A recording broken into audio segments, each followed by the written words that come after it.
안녕하세요. 한류의 신과 해외 반응을 소개하는 한류클래스TV입니다.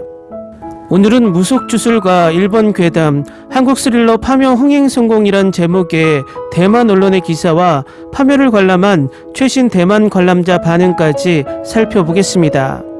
지난 영상에서 파묘가 대만에서 오프닝 최고의 흥행을 하고 있다는 소식을 잠깐 전해드렸는데, 이번에는 이것을 증명하는 대만 언론의 기사를 먼저 살펴보겠습니다. 최근에는 부산행 신과 함께 등 한국 스릴러 영화가 흥행을 보장했고, 최근 스릴러 파묘는 장의사 무당이 관을 여는 이야기를 그린 작품입니다. 관객들은 당연히 진부한 이야기인데 한국 영화는 정말 훌륭하다고 합니다. 무덤을 파고 관을 열었습니다. 한국의 스릴러 영화 파묘가 대만을 상륙해 흥행하며 영화 속 줄거리가 화제를 모았습니다.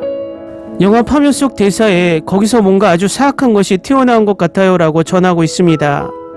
김고은 등 배우들이 악령을 쫓기 위해 얼굴에 한자로 불경을 썼는데, 대만 팬들은 의외로 보기 좋다고 생각하고 얼굴에 한자 쓰기를 따라하기 시작했고, 잘생겼다라는 글자까지 얼굴에 쓰기 시작합니다. 하지만 중국 네티즌들은 얼굴에 한자를 썼다고 비난합니다. 그 말은 일종의 모욕적이라고 말합니다. 또한 해당 비판이 영화 맥락과 맞지 않는다는 의견도 나옵니다. 저 장면은 그냥 주술 행위로 보는 게 맞다. 이 작품은 한국 영화이며 우리 문화에 비추었을 때 모욕적이지 않다 등의 지적도 나왔습니다. 영화에는 8피트 높이의 일본 귀신도 등장해 보는 이들을 소름 끼치게 했습니다. 알고 보니 CG 효과가 아니었습니다. 220cm의 농구선수 김병호와 가수 GD의 처남 김민준이 함께 연기하는 파묘는 네 배우가 뭉쳐 장의사의 이야기를 그립니다. 그리고 무녀가 너무 무서워서 최근 몇 년 동안 한국이 스릴러를 만드는데 얼마나 능숙한지 팬들은 환호합니다. 예를 들어 재난영화 부산행은 좀비를 생생하게 촬영해 속편까지 연속 촬영해 대만 박스오피스 3억 위안을 돌파했습니다. 이 영화를 보지 않았다면 꼭 보세요. 저승을 관장하는 옥황상제를 마지막 증인으로 초대할 기회가 생겼습니다. 판타지 영화 신과 함께도 큰 인기를 끌었습니다. 대만 박스오피스에서 이 2부작은 약 10억 위안에 달했습니다. 이번에 파묘는 또 한 번의 박스오피스 성공을 거뒀습니다. 네티즌들은 분명히 진부한 내용이라고 말하지만 한국은 잘 해내고 있습니다. 지난 금요일 대만 전역에서 개봉한 파묘는 개봉 3일 만에 1750만 달러를 돌파하며 올해 대만 한국영화 흥행 1위를 차지했고, 대만 한국영화 흥행 신기록도 세웠습니다. 반도에 이어 신과 함께와 비상선언의 첫 주 흥행을 넘어섰습니다. 영화관에서 볼 가치가 있을 정도로 그 위력이 대단하다고 할 수 있습니다.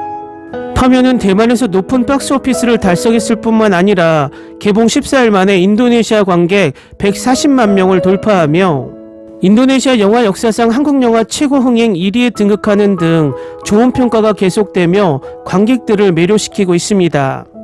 다음은 파묘를 관람한 최신 대만 관람자 반응입니다. 솔직히 공포영화로서 분위기 조성은 나쁘지 않았고 중간에 반전도 서프라이즈였는데 전반적으로 감독이 스토리를 잘 골랐다고 생각한다. 이 영화의 공연은 매우 놀라워 나는 다시 한번 보러 갈 예정입니다. 이 영화는 무섭진 않은데 너무 재밌어요. 이 영화는 마케팅에 의존하며 많은 매체들이 재밌다는 선전으로 매수되었다. 매우 평범하며 개인적으로 강시 선생이 비교적 더 보기 좋다고 생각한다. 방금 봤는데 개인적인 평은 인터넷 평만큼 높지 않은 것 같은데. 파묘는 한국 민족의 특성을 살린 극본이라고 생각한다. 마지막 큰 악기가 나를 놀래켰어. 너무 크고 장대해. 하지만 하림의 할머니도 위험이 있다. 키 큰 일본 장군을 겁주다니. 영화를 본 후 이 으스스한 분위기 아직도 가시지 않는다. 솔직히 개봉해서 보고 나면 칭찬밖에 할 수 없어. 은유적인 미스터리 영화 반전이 재밌더라고요. 그 안에 백마열은 나를 문득 깨닫게 했다. 평가가 극과 극인데 제 입맛에는 맞았어요. 난 정말 좋은 것 같아. 일본 귀신은 엄청 크고 대단해. 선조들의 관을 세로로 장사 지내면 후손들이 반드시 훌륭할 것이다. 영화 다 보고 나서 정말 좋았고 또 감동적이었어요.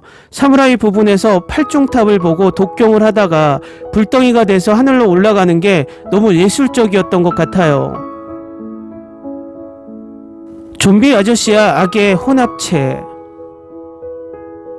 약간 홍콩의 귀신 영화 같다. 불면증이 생기겠어.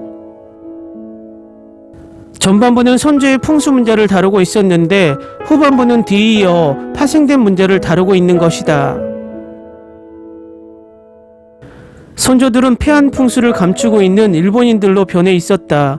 그 풍수진의 기질화된 신의 앞잡이가 된 조상귀신부터 먼저 처리하고 더 까다로운 폐한 풍수진의 눈에 비친 식신까지 처리한다.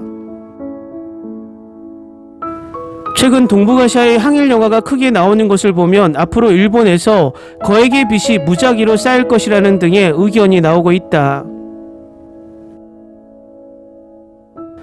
반달 가슴고음은 죄가 없다.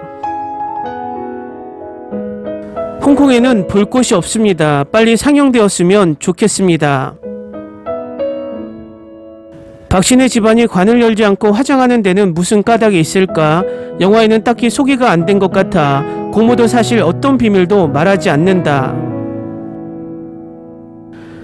역시 한국, 일본과의 천년의 원한이 모두 호러물에 녹아들어 한국에서 흥행 1등을 할 수 있다니 감독은 한국 민족의 자랑스러운 심리를 교묘하게 이용했다. 토요일에 보니까 설정이 괜찮더라고요. 영화를 보러 입장한 사람은 대부분 이도현을 보러 왔다.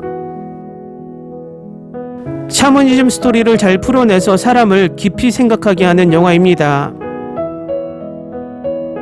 지난주에 개봉한 영화 3편을 다 봤는데 이 한국 영화가 최고였다. 오늘 오후에야 봤는데 정말 뒤에 정보량이 방대해서 좀처럼 따라갈 수가 없었다. 이 영화는 정말 재미있어요. 이 영화는 IMAX 대형 화면으로 보면 최고입니다. 봤어요. 후반부에 강시 선생인 줄 알았어요. 오래된 무덤을 파헤치고 분묘를 파서 좀비를 파냅니다. 개봉 당일날 가서 봤는데 괜찮은 영화였습니다. 어젯밤에 봤는데 분위기가 너무 좋고 으스스했는데 때맞춰 유머도 있었고 일본의 한국 역사와 아시아 종교에 대해 조금 이해하면 더 끌립니다. 배경음악에 가산점이 있어요. 댓글 반응 잘 보셨나요? 비교적 객관성을 유지하기 위해 많은 반응을 전해드렸습니다. 댓글 반응을 보면 7대3 정도로 긍정적인 반응이 우세합니다. 그런데 대만 댓글 반응을 찾으면서 재미있는 것을 봤는데 부정적인 댓글을 다는 대만 네티즌이 같은 부정적인 댓글을 몇 분 간격으로 복붙해서 여기저기 달고 있다는 것입니다. 결국 유튜브의 영상도 보지 않고 자신의 부정적인 생각만 남들에게 퍼뜨리고 있어 재미있습니다. 어딜 가나 이런 부정적인 인식을 퍼뜨리는 불편러들은 꼭 존재하는 것 같습니다. 한류 클래스 TV는 한류 외신과 해외 반응을 꾸준히 쫓아가 보겠습니다. 재밌게 잘 보셨나요? 여러분의 구독, 좋아요, 댓글, 알림 설정은 컨텐츠 제작에 큰 힘이 됩니다. 그리고 항상 하시는 일마다 대박 나시고 행복하시길 바랍니다.